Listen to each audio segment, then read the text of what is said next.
مستغربين فيا كيف بدلت 180 درجة. بون خاطر منو كان لك عباية أصل سروال لارج ما سلمناش. بالحق سامحوني على الفيديو اللي نشكر فيك من النهار الأول خاطر مازلت ما وصلتش. مالغري سا راهي خطيرة برشا، خطيرة خطيرة خطيرة خطيرة خطيرة. دزاير أخطر من اللي تتوقعوا. البارح شخصونا، البارح كلمنا الحاكم والحاكم أخمج وأسقط منهم. على الأقل هما العباد يحاولوا يسمعوا في الكلام خايب، يحاولوا يخفوك. مالغري سا الشرطة متحرشة. خليني نوصلكم معلومة، العباد راهو يسمعوكم زين يلمسوكم، لكن الشرطة متحرشة باللمس. هذه في الجزائر أخطر بلاد تنجموا تمشولها الجزائر. ما نشجع حتى حد يمشي لها. على ما تعرفوني كيفاش نلبس وكيفاش راني متحولة وتو داخلة في الموضوع الأول كيتعلق بهذيك التونسية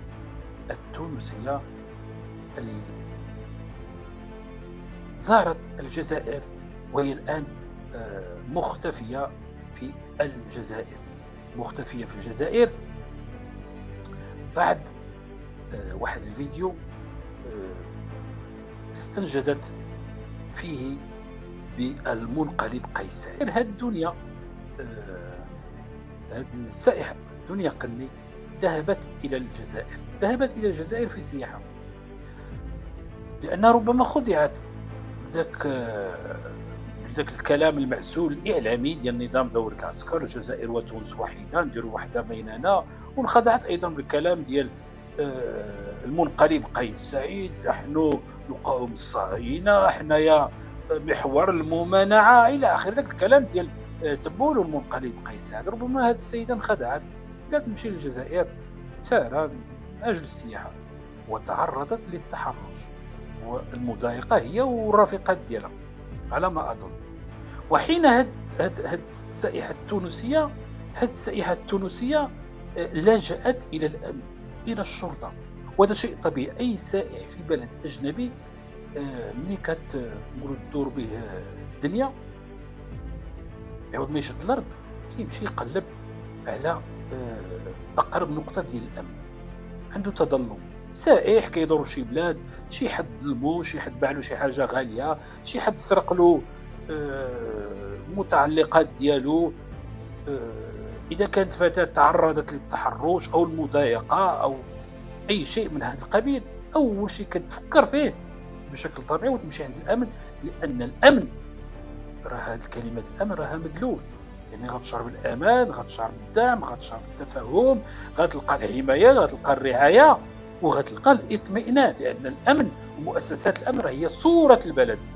راه ما يمكنش شي بلاد يكون سياحي ويجذب السياح وفيه العصابات وفيه اللصوص وفيه قطاع الطرق. راه ما يمكنش. راه السائحون راه بحال السياح، راه مثل المال، كنقولوا حنا مثل الاستثمار، كنقولوا حنا رأس المال جبان. كاين المقولة معروفة، رأس المال الجبان. يعني واحد المنطقة ديال التوتر ما كيمشيوش الناس يستثمروا فيهم الأموال ديالهم. وهكذا السياحة. علاش الدول الأوروبية دول ناجحة سياحيا كتركيا، إسبانيا، إيطاليا، اليونان، فرنسا، ألمانيا، غيرها، والمملكة المغربية أيضا؟ لأن كاين الأمن وكاين الأمان، والسائح يتجول في أي وقت ليل نهار. والسائح إلا مشى للشرطة، وأنا نتكلم عن المغرب، مشى عند جهة أمنية وتعرض لمظلمة واستطاع أن يثبت ذلك، فكونوا على يقين بأن الأمن يتدخل بأقصى سرعة. ماشي لأنه سائح يحمل جوازا أحمرا أو أجنبيا، لا لا لا لا، لأن صورة البلد تضع على المحك، لأن هذا السائح غادي يمشي وغيتكلم وسوف يتحدث عن البلد.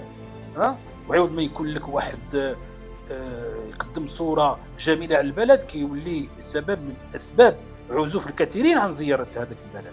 فهذه السيدة هذه التونسية ملاحظ أنها هي في عشرينيات من عمرها، ظنات بأن ذيك نقطة الأمن غادي تنصفها، ولا مشات عند الأمن راه غادي تلقى الأمن والأمان والدعم والتأييد. لكن ما وقع كان صادما، وغتسمعوا على لسان هذه التونسية.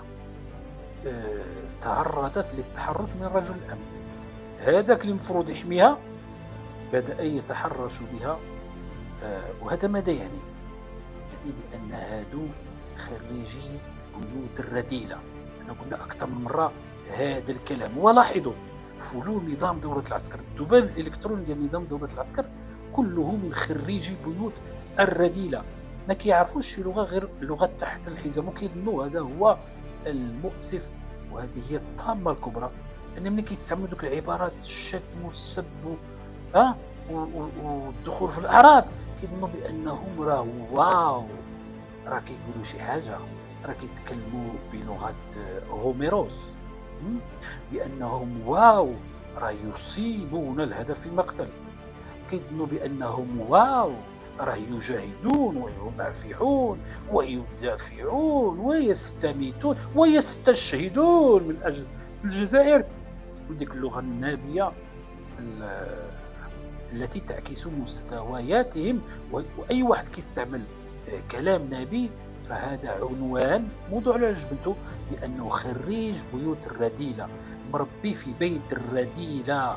هذه اللغة التي ارتعها من موباه، تعود وقيلا موباه كيهضروا بهذه اللغة، اختو وخوه كيهضروا بهذه اللغة فيما بينهم.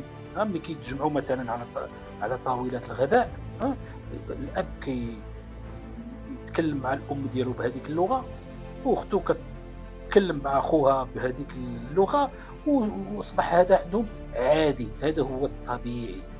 فملي كنقولوا فلول نظام دورة العسكر خريجو بيوت الرذيلة، فهذا كيتأكد بوقائع كثيرة ومتعددة لشرطي يتحرش بفتاة عزلاء سائحة أجنبية، المفروض أنه يحميها ويدعمها ويقلب على شكون اللي ظلمها ويؤمن طريقها ويوصلها لذاك المكان اللي واش هو بيت دار ولا اوتيل في ساكنه، ويعطيها رقم الشرطي اذا تعرضت مرة اخرى للتحرش فاتصلي على هذا الرقم، يكون صورة مشرقة للبلد ويعطي رسائل اطمئنان لمثل هذه التونسي. لكن ما وقع والعكس تماما.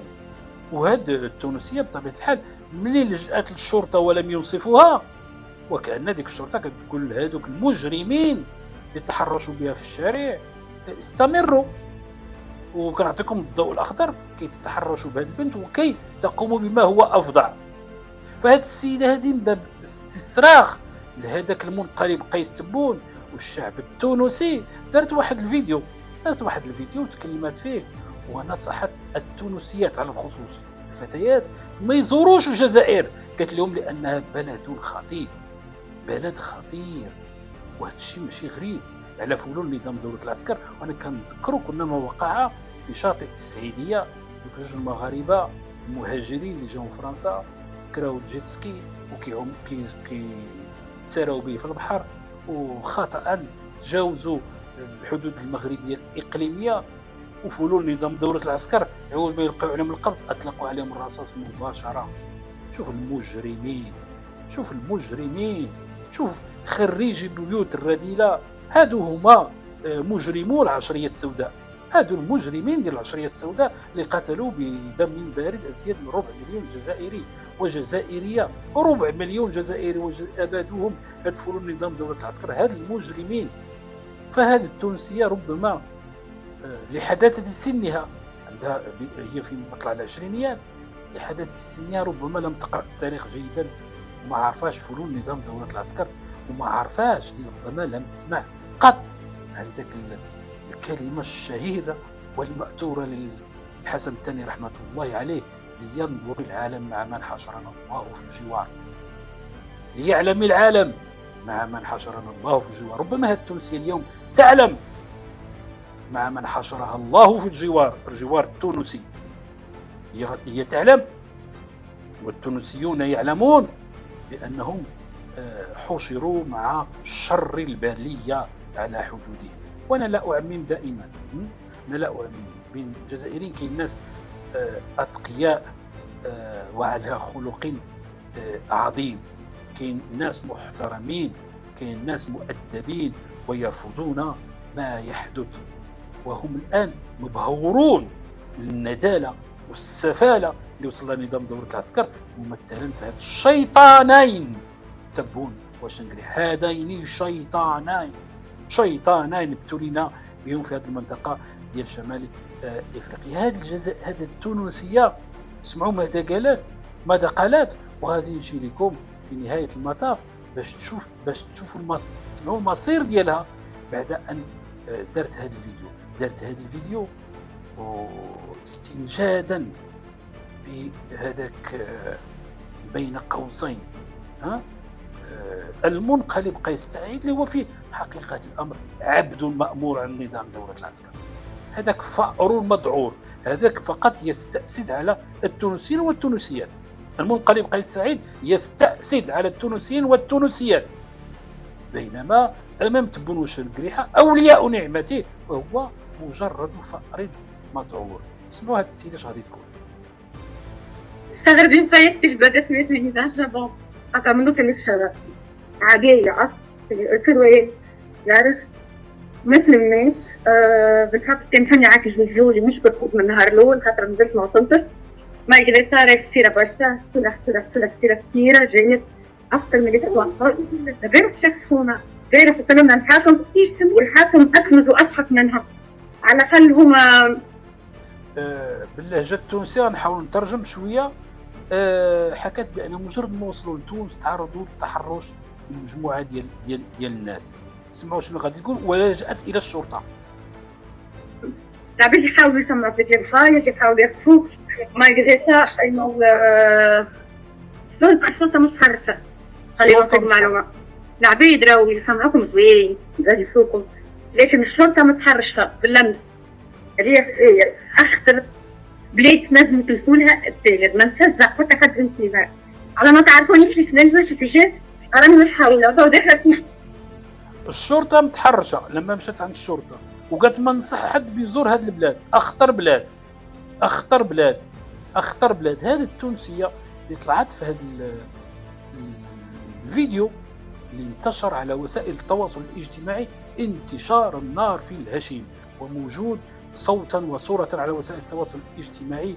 دنيا القني هذه المؤثرة اللي دخلت الجزائر من أجل السياحة تعرضت للتحرش، ولما لجأت إلى الشرطة تعرضت مرة ثانية للتحرش من الشرطي. بدك تلمسها بيديه.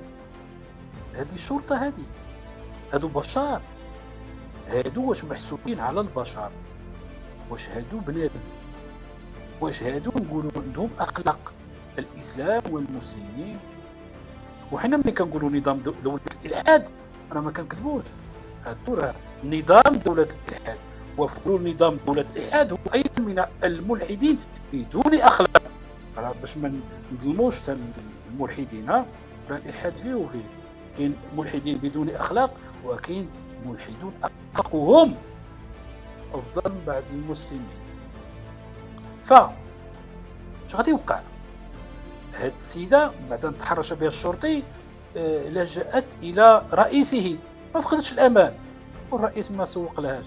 أنا سيري عاودي راسك شنو هي أنت؟ يا تونسية بهذا المعنى هذا، يا سي تونسية أنت، يا غا تونسية أنتم كنعطيكم تاكلوا وتشربوا ونسلفوكم باش تعيشوا، ثم غويلة يا جزائرية. وهذه هي النظرة الاستعلائية ديال نظام دولة العسكر لجيرانه. نظام دولة العسكر اللي أصلا هو نكرة بدون قيمة، وهذه هي المشكلة. يحتقر جيرانه ويعاملهم معاملة استعلائية. تونس موريتانيا النيجر، ولكن كيجي للمغرب كيتبقى دولة.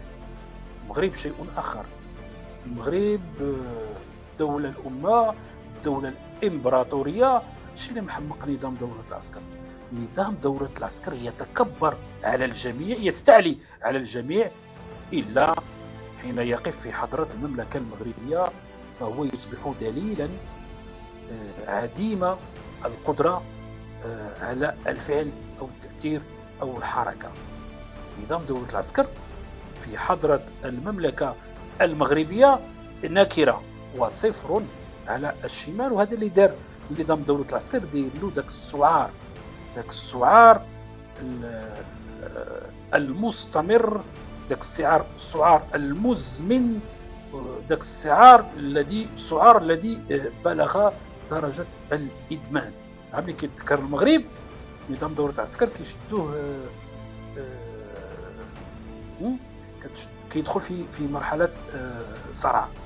كتجي ديك النوبات صرع، تبون نشنقلها غير يسمع المغرب بوريطه محمد السادس، عرف بانهم غادي يدخلوا في نوبه صرع طويله المدى. اذا هاد السيده هذه بعد ما خرجت هذا الفيديو تحرك امن نظام دوله العسكر ماشي كي ينصفها ويفتح معها تحقيق ويقول لها ماذا حدث، واش هذاك الشرطي ظلمك، ما دليلك. لا، خداوها في لمح البصر وفي ظرف 24 ساعة حكموا عليها بسنة سجن نافذة.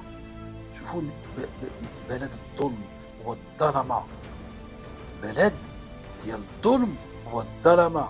السيدة مظلومة فقط لأنها قالت اللهم إن هذا منكر، استنجدت بداك المنقلب قيس الصغير، استنجدت به، تم اعتقالها على الفور وحكموا عليها بسنة سجن نافذة. وهذه السيدة لحد الآن أخبارها مقطوعة على الأهل ديالها. الأخت ديالها أظن اسمها شروق تحدثت عن بعض ما بلغته إياها دنيا القني. بعد ذلك، هذا كان في البداية، بعد ذلك انقطعت الأخبار. وهنا كنتساءل أين هي الدولة التونسية؟ أين هي السفارة تونس؟ أينك يا قيس صغير اللي أشبعتنا لدرجة التخمة بديك الخطب الرنانة عن تونس والتونسيين والعلم التونسي وتونس موحدة وعاشت تونس أبية؟ فينا هو هذوك الشعارات ديالك يا قيس صغير؟ أين هي اليوم أيها المنقلب على الديمقراطية؟